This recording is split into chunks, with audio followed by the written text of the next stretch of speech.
कि now we discuss about the germination of seed, कि जो सीड है ये जर्मिनेट किस तरह से करता है।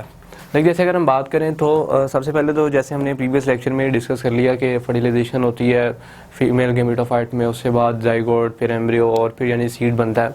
अब सीड जो है वो जर्मिनेट किस तरह करता है। सीड जर्मिनेट उस वक्त करेगा जब आप उसको फेवरेबल कंडीशंस प्रोवाइड करेंगे, यानी कि जब हम सीड को एक ऐसे यानी न्यूट्रिएंट मीडियम में दें रखें तो जहाँ पर हमारे पास फेवरेबल कंडीशंस हो, like favourable amount of oxygen, nutrients, temperature मौजूद हो, तो फिर जो है वो सीड जर्मिनेट करता है और डेवलप होता है, आगे फ्रूट उससे बनता है। अब अगर हम बात करें सीड की जर्मिनेशन के लिए तो एम्ब्रियो जो है ये मेन रोल प्ले करती है कि सीडलिंग का प्रोसेस एम्ब्रियो से यानी मेन स्टार्ट होता है। एम्ब्रियो जो है ये वाटर को अपने अंदर यानी अपटेक करती है, अब्जॉर्ब करती है और स्वेल हो जाती है। जब एम्ब्रियो स्वेल होती है तो इसकी वजह से जो सीड कोट है ये थोड़ा सा ब्रेक हो जाता है यानी फट जाता है, और फिर इससे यानी रेडिकल निकलती हैं और फिर जो है वो रेडिकल से रूट्स निकलती हैं और जो प्लीम्यूल रीजन है वहाँ से जो है वो शूट्स निकलती हैं, टीनी शूट्स जो है वो निकलती हैं। सबसे पहला स्ट्रक्चर तो ये है कि जैसे ही सीड कोट फटती है, एम्ब्रियो स्वेल होती है, सीड कोट फटती है तो रेडिकल से सबसे पहले जो है वो रूट्स निकलती हैं। रूट्स जो है वो सॉइल में इमर्ज होती हैं, एंकरिंग करती हैं और फिर नेक्स्ट जो है वो प्लीम्यूल जो है वहाँ से टीनी शूट्स जो है वो इमर्ज होती हैं। इसमें अगर हम इसकी elongation of hypocotyl and epicotyl की बेसिस पे जैसे हमने प्रीवियस लेक्चर में भी देखा कि कोटिलीडन का जो अबव सरफेस एरिया है, अब पॉइंट ऑफ अटैचमेंट से अबव जो है कोटिलीडन का एरिया वो हमारे पास होगा एपिकोटाइल, और जो पॉइंट ऑफ अटैचमेंट से बिलो है यानी कि वो हमारे पास होगा हाइपोकोटाइल।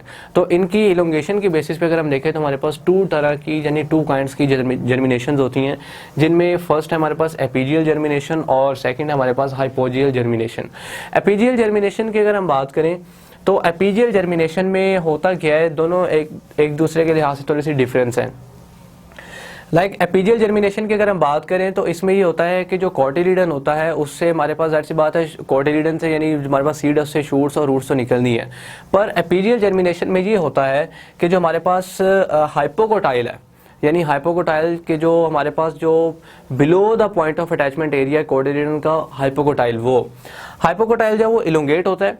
जैसे ही हाइपोकोटाइल यानी कि ये देखें ये इलोंगेट होता है तो ये जो कोटिलीडन होता है इसको पुल करता है अपवर्ड और ले आता है ग्राउंड के सरफेस के ऊपर, यानी कि जो हमारे पास ये कोटिलीडन है ये हमारे पास अंडर द ग्राउंड था। पहले हुआ क्या कि जैसे ही हाइपोकोटाइल ग्रो किया एक हुक सी डेवलप हुई, इसने क्या किया कि इसको हुक के जरिए से पुल किया और ये जो कोटिलीडन था ये इसको उठाकर ग्राउंड की सरफेस के ऊपर ले आया और इससे फिर एक न्यू प्लांट जो है इसकी फॉर्मेशन हो जाएगी।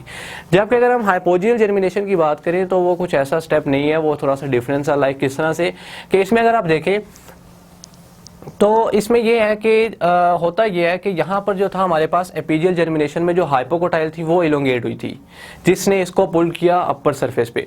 उसमें हाइपोजियल जर्मिनेशन में जो एपिकोटाइल है वो इलोंगेट करती है और एक हुक डेवलप करती है, पर इसमें एक एडिशनल काम ये होता है कि जो कोटिलीडन है ये अपर सरफेस पे नहीं आता बल्कि under the ground he grow करता है। इससे फिर रूट्स निकलती हैं और शूट्स भी निकलती हैं। तो इनके अगर हम एग्जाम्पल देख लें जो अंडरग्राउंड है, लाइक इसमें अगर हम देखें तो कोकोनट वगैरह बहुत बेस्ट एग्जांपल्स हैं इसकी। जबकि अगर हम एपीजियल जर्मिनेशन की बात करें तो बीन्स, कॉटन, पपाया वगैरह इसकी बेस्ट एग्जांपल्स हैं। तो ये हमारे पास इसके यानी एग्जांपल्स और इसकी जो जर्मिनेशंस हैं। इसमें अगर हम बात करें तो एक हमारे पास स्टेप होता है डोरमेंसी का।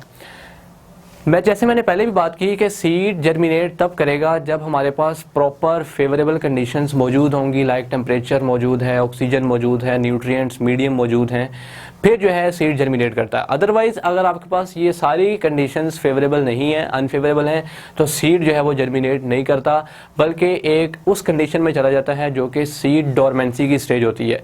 डोरमेंसी की स्टेज बोलते हैं रेस्टिंग फेज को, यानी कि ऐसा फेज जिसमें सीड की जर्मिनेशन, सीड ग्रोथ नहीं करता।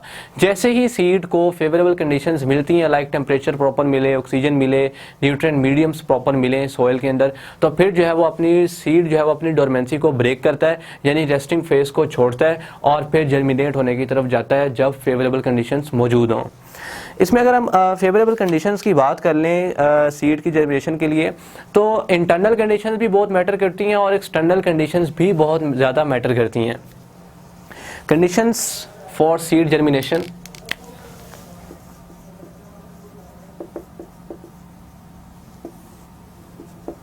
कि सीड की जर्मिनेशन के लिए जो कंडीशंस है नेसेसरी। अब इसमें सबसे ज़्यादा इंटरनल भी जाहिर सी बात है इन्वॉल्व होती हैं और एक्सटर्नल भी इन्वॉल्व होती हैं।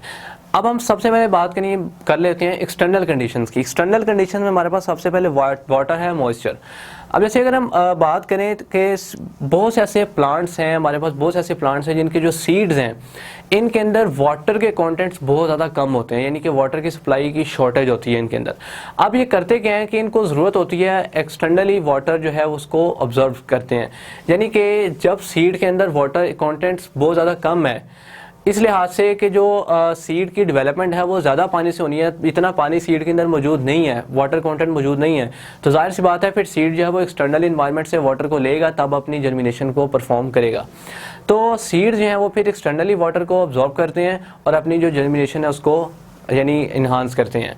अब जो वाटर है ये हेल्प कहाँ पे करता है, जो यानी कि हमारे पास एम्ब्रियो होती है इसके अंदर जो फूड स्टोरेज होता है, इसकी जो डाइजेशन, इसका यानी कि पूरा प्रोसेस होता है, इसकी डाइजेशन के लिए जो वाटर है वो बहुत ज़्यादा यानी कि नेसेसरी होता है, जिसके ज़रिए जो फूड है ये डाइजेस्ट होती है।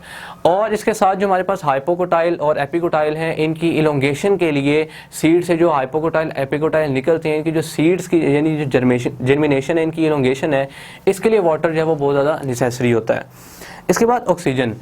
ज़ाहिर सी बात है अगर हम बात करें एम्ब्रियो की, तो एम्ब्रियो में जो सेल्स होते हैं, एम्ब्रियो के जो सेल्स होते हैं उनकी रिस्पायरेशन के लिए ऑक्सीजन चाहिए होती है। तो वो ऑक्सीजन जो है वो हमें प्रॉपर इन्वायरमेंट से बाहर से मिलती है सीड को, जिसे लेकर वो अपने एम्ब्रियो की जो सेल्स हैं उनकी रिस्पायरेशन को परफॉर्म करता है। इसके बाद हमारे पास टेम्परेचर है कि टेम्परेचर जो है ये बहुत ज़्यादा वेरी करता है, ना तो बहुत ज़्यादा कम टेम्परेचर हो और ना ही बहुत ज़्यादा टेम्परेचर हो। अगर टेम्परेचर बहुत ज़्यादा हो जाए तो प्लांट्स में विल्टिंग का प्रोसेस हो जाता है, यानी कि वो बिल्कुल ही डेड होने पे आ जाते हैं और उनको माइनस में टेम्परेचर भी नहीं मिलना चाहिए। बल्कि सीड की यानी जर्मिनेशन के लिए जो ऑप्टिमम टेम्परेचर रिक्वायर होता है वो 25 to 30 डिग्री सेल्सियस होता है, जिसमें सीड जर्मिनेट करता है और उससे न्यू फ्रूट्स या प्लांट्स वगैरह जो है वो जर्मिनेट होते हैं। तो 25 to 30 डिग्री सेल्सियस जो है ये एक फेवरेबल टेम्परेचर है। इसके बाद अगर हम लाइट की बात करें तो लाइट जो है वो भी कुछ सीड्स जो है इनकी यानी डेवलपमेंट में रोल प्ले करती है, और कुछ ऐसे होते हैं प्लांट्स जिनकी लाइट के ज़रिए जो जर्मिनेशन यानी कि जो डेवलपमेंट है वो इन्हांस हो जाती है, और कुछ की लाइट के ज़रिए रिटार्ड हो जाती है यानी कम हो जाती है। तो ये जो है ये हमारे पास कंडीशन है जो कि सीड की जर्मिनेशन के लिए वेरी करती हैं, और उसका जो सीड का यानी कि जो जर्मिनेट करने का प्रोसेस है, किस तरह से हाइपोजियल जर्मिनेशन जो है वो परफॉर्म होती है और किस तरह से एपिजियल जर्मिनेशन जो है ये परफॉर्म होती है, यहाँ पे हमने सारा देख लिया। Okay, thanks.